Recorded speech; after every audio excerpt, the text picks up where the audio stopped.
दोस्तों नमस्कार। जैसा कि आपने थंबनेल में देखा कि बहुजन समाज पार्टी 2027 में सरकार बनाएगी। जी हाँ, 2027 के लिए जब भी बहुजन समाज पार्टी अध्यक्ष बैठक करती हैं तो अपने पदाधिकारियों में यह बात जरूर कहती हैं कि 2027 में सरकार बनाना ही है। सरकार कैसे बहुजन समाज पार्टी बनेगी, कैसे बहुजन समाज पार्टी की सरकार बन के कानून व्यवस्था को दुरुस्त करेगी, क्या है बहुजन समाज पार्टी अध्यक्ष मायावती की रणनीति और उन्होंने मीडिया पर क्या आरोप लगाया, क्यों मीडिया उन पर उनको भारतीय जनता पार्टी से तालमेल की बार बार कोशिश को दिखाती है। इस पर मायावती नाराज भी हुई और कैसे 27 में सरकार बनाएंगी ये मैं एक एक स्टेप आपको बताऊंगा। लेकिन आपसे निवेदन है कि आप चैनल को सब्सक्राइब कर लीजिए, वीडियो को शेयर करिए ताकि ज़्यादा से ज़्यादा लोगों तक पहुंच सके। चैनल सब्सक्राइब करने के बाद बेल बटन ज़रूर दबाइए ताकि हमारे कार्यक्रम की नोटिफिकेशन आपको मिलती रहे और आप उत्तर प्रदेश की सियासत की बारीकियों को जानते रहें। तो मैं आगे बढ़ता हूँ। जब भी बैठक होती है, चाहे मंडल की चाहे देश लेवल के पदाधिकारियों की बहुजन समाज पार्टी की, उस बैठक में भाग लेने वाले नेताओं ने यह इस बात का जिक्र किया है कि बहन जी बार बार कहती हैं कि अगली सरकार उनकी बने। अब जिस तरीके से समाजवादी पार्टी में ऐसी घटनाएं देखी जा रही हैं कि समाजवादी पार्टी के कार्यकर्ता जरूरत पड़ने पर अराजकता पर भी उतर जाते हैं, इसका एक सामाजिक इम्पैक्ट बना है कि लोग बहुजन समाज पार्टी को समाजवादी पार्टी से बेहतर मानने की कोशिश कर रहे हैं। ये दूसरी बात है कि समाजवादी पार्टी पीडीए के नारे के साथ पिछड़ा दलित अल्पसंख्यक को एक करके और इसका राजनीतिक लाभ भी ले रही है और इसको 2024 में इसका फायदा भी मिला था। और भाजपा सरकार भी बार बार मौका भी देती है। आप सोचिए, कोई भी सरकारी आदेश ऐसा नहीं हो सकता है कि किसी धर्म या जाति के खिलाफ हो। एक सरकारी आदेश आया पंचायती राज विभाग का कि जितने यादव और मुस्लिम के द्वारा कब्जा की हुई जमीनें हैं उसको छुड़ाई जाए। आप बताइए, पंडित जी ने कब्जा कर लिया तो नहीं छुड़ाएंगे, ठाकुर साहब ने कब्जा किया है तो नहीं छुड़ाएंगे, किसी पटेल ने कब्जा किया है तो नहीं छुड़ाएंगे, किसी कुशवाहा ने कब्जा किया है तो नहीं छुड़ाएंगे, किसी राजभर ने कब्जा किया है तो नहीं छुड़ाएंगे।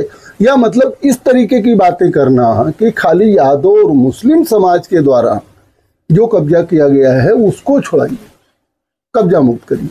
हालांकि योगी आदित्यनाथ ने तुरंत एक्शन लिया, लेकिन ये कागज जब जारी हुआ तो इससे तो मानसिकता का पता चला ना। यही बात तो अखिलेश ने भी कहा कि धर्म और जात के आधार पर जो सांप्रदायिकता और नफरत भारतीय जनता पार्टी फैला रही है, इससे उनकी मानसिकता झलकती है, इससे पीढ़ी और मजबूत होगा। पीढ़ी वालों को सोचना चाहिए। तो मुख्यमंत्री योगी आदित्यनाथ ने कहा कि कानूनी कार्रवाई सबके खिलाफ होगी, निष्पक्षता से होगी और बिना किसी भेदभाव के होगी। यहाँ तक कि उन्होंने अधिकारी को सस्पेंड कर दिया। सस्पेंड तो कर दिया लेकिन मैसेज तो चला गया।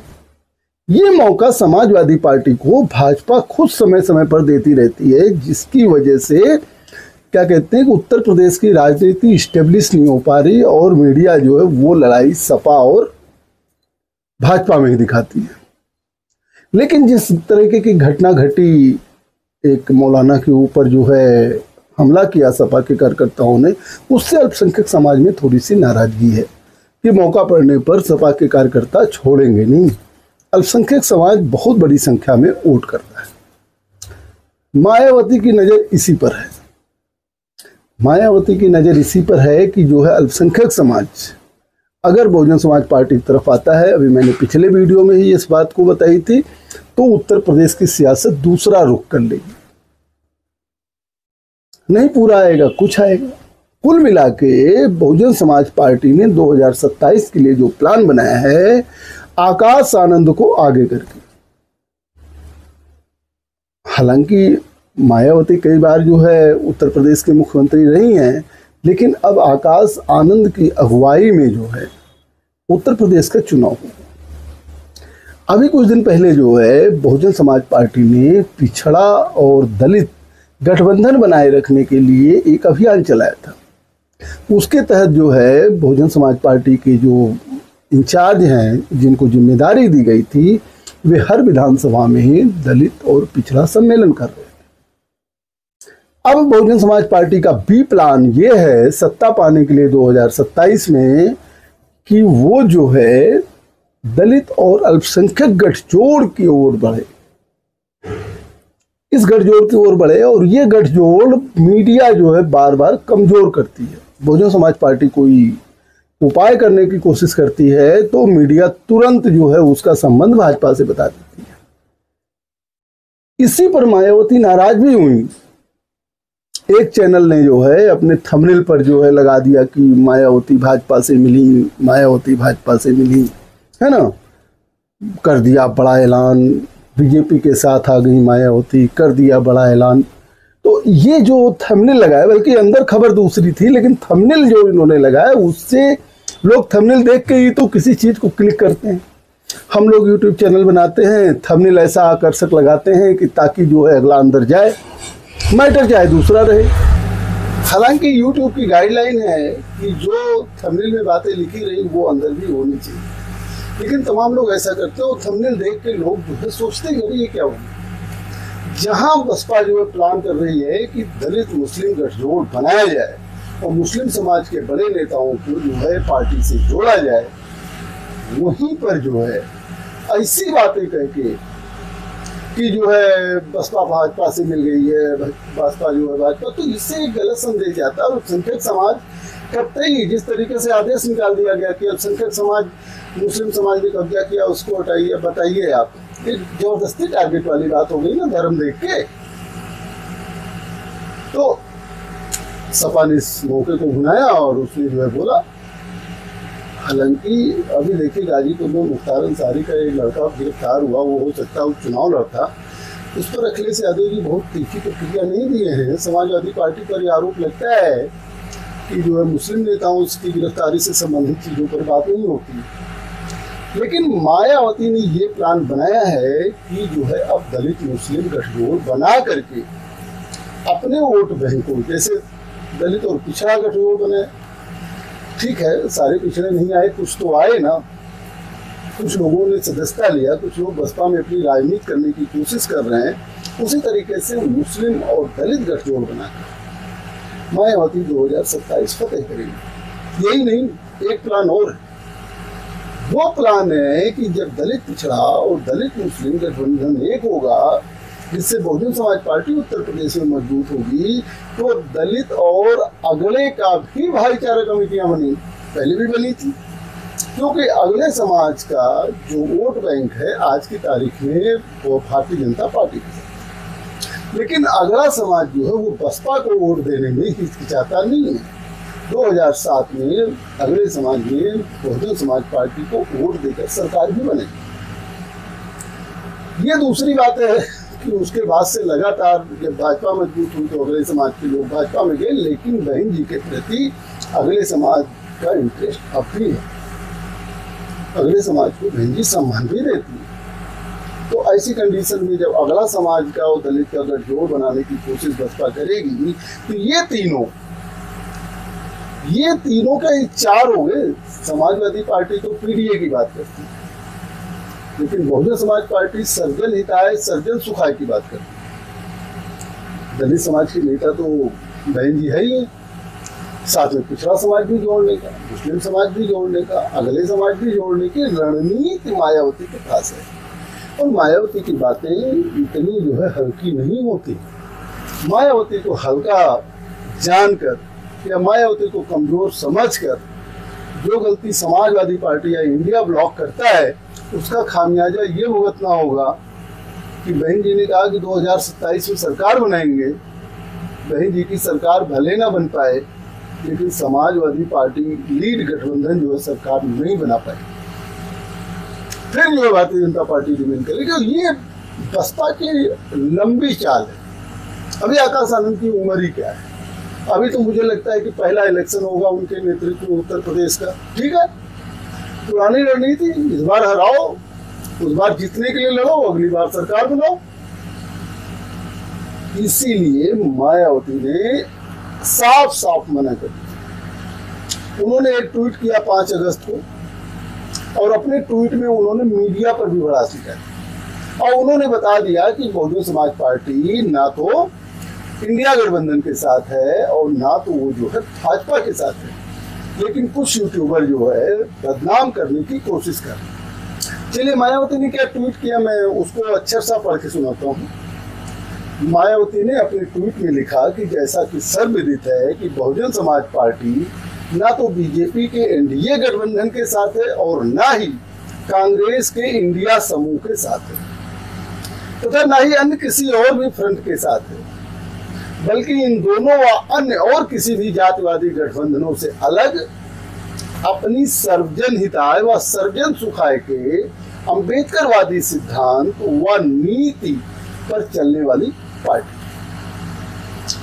मायावती ने आगे लिखा कि लेकिन इसके बावजूद भी खासकर दलित, आदिवासी एवं अन्य पिछड़ा वर्ग विरोधी तथा इन वर्गों के प्रति जातिवादी मानसिकता रखने वाले कुछ मीडिया बीएसपी की इमेज को बीच बीच में धूमिल करने व राजनीतिक नुकसान पहुंचाने में कोई कोर कसर नहीं छोड़ते, जिसको लेकर पार्टी लगातार अपने लोगों को इनसे सतर्क रहने की अपील करती रहती है।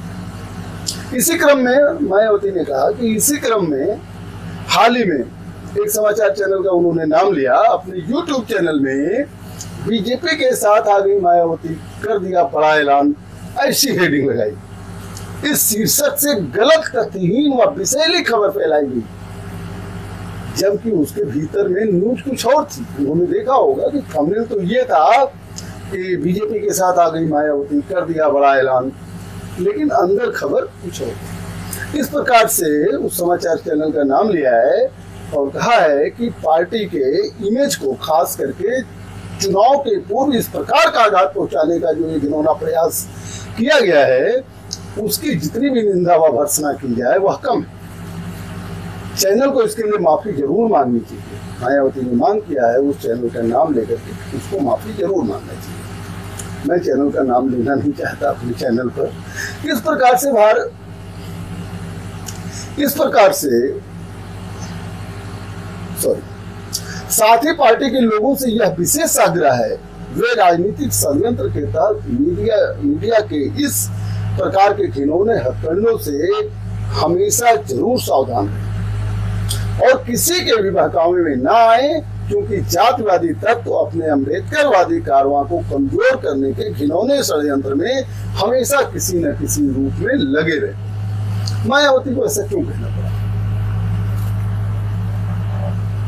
अब मायावती विदेश नीति पर, रक्षा नीति पर सरकार का साथ देती है, भाजपा का साथ नहीं देती है। मायावती एक ऐसी नेता है जो विदेश नीति पर और रक्षा नीति पर हमेशा सरकार के साथ खड़ी रही, तो इसका मतलब वो भाजपा से मिल गई? ऐसा नहीं था। पिछले दिनों जब ऑपरेशन सिंदूर पर चर्चा होनी थी सदन में, तब उन्होंने जो है अपील किया था कि देश हित सबसे पहले है, इसलिए पार्टी से ऊपर उठकर जो है चर्चा होनी थी।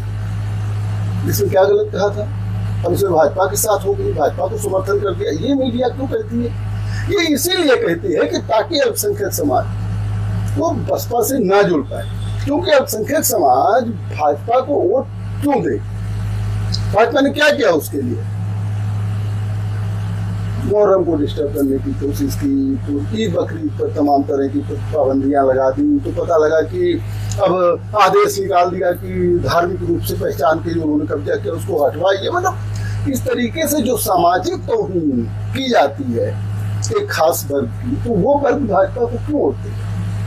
और सबसे बढ़िया मायावती यह जानती है कि बसपा का जो वोटर है वो मनवादी व्यवस्था के खिलाफ है, और भाजपा के ऊपर आरोप लगता है वह मनवादी व्यवस्था को पोषण देती है। तो बसपा का वोटर भाजपा के साथ नहीं जाएगा, वो अपनी पार्टी के साथ खड़ा रहेगा, या कोई विकल्प नहीं मिलेगा तो वो ऐसी जगह जाएगा जो भाजपा को हरा सके। अब संकेत भी यही करता है।